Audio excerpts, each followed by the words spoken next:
The White House is insisting that the probe into President Biden's handling of classified documents will not have an impact on his potential re-election plans.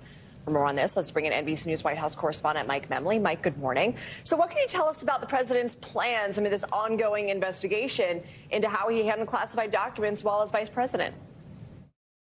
Yeah, Lindsay, obviously, we're still doing a lot of reporting about these classified documents, how they made it from Biden's West Wing office as vice president into multiple locations after he left office.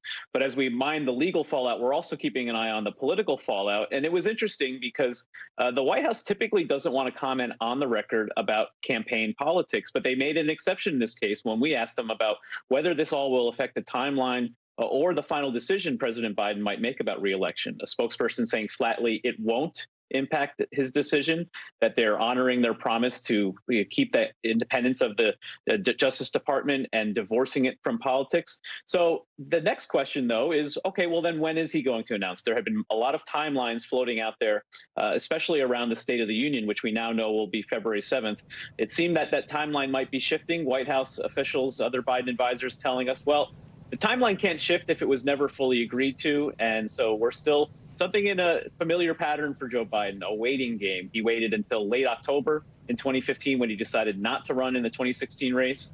And then in 2020, he was one of the last Democrats to get in. He didn't get in until nearly May. So it looks like we're in a little bit of a waiting game here. OK. And Mike, we're hearing from John Kirby of the National Security Council. He addressed several topics with reporters yesterday, including the classified materials in question. What did he say?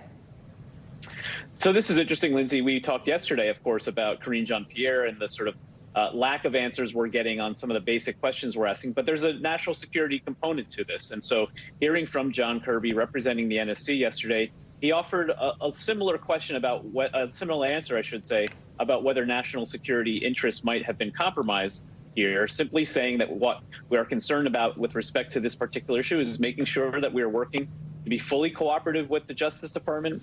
And that's similar to what we've been hearing from the White House writ large. It's interesting to note that Karine Jean-Pierre, of course, has had some tough days at the podium. Today, the president traveling to California. And for the first time, Karine Jean-Pierre will not be the press person traveling with him to brief reporters. It'll be the first time that her number two, Olivia Dalton, will be briefing reporters on the trip. Mike, let's go back to whether Biden decides to officially run in 2024. What are going to be some of the initial challenges and potential roadblocks he's expected to face? Well, what's interesting is one of the sort of moments when they were floating an earlier timeline for Biden to announce was last year when there were questions swirling about whether Biden might be challenged within his own party. The fact that Democrats did better in the midterm elections really has reduced some of that pressure. But one of the questions we're still looking for is whether another Democrat might get in the race and primary the president. But what's interesting, as we've talked to Biden advisors, the real question is whether this document drama will still be something that hangs over him in the next year, especially given that his potential rival, Donald Trump, is facing similar questions. It's really an article of faith, Lindsay, that the kind of issues we're focused on now in Washington, on cable, in headlines online, are not what they think average Americans really care about. They're interested in trying to get back to a focus on issues like abortion rights, like some of what the House Republicans are trying to do in Congress. They think that's ultimately what voters will decide on. That's going to be a big gamble if that's not the case.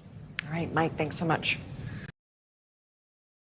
Thanks for watching our YouTube channel. Follow today's top stories and breaking news by downloading the NBC News app.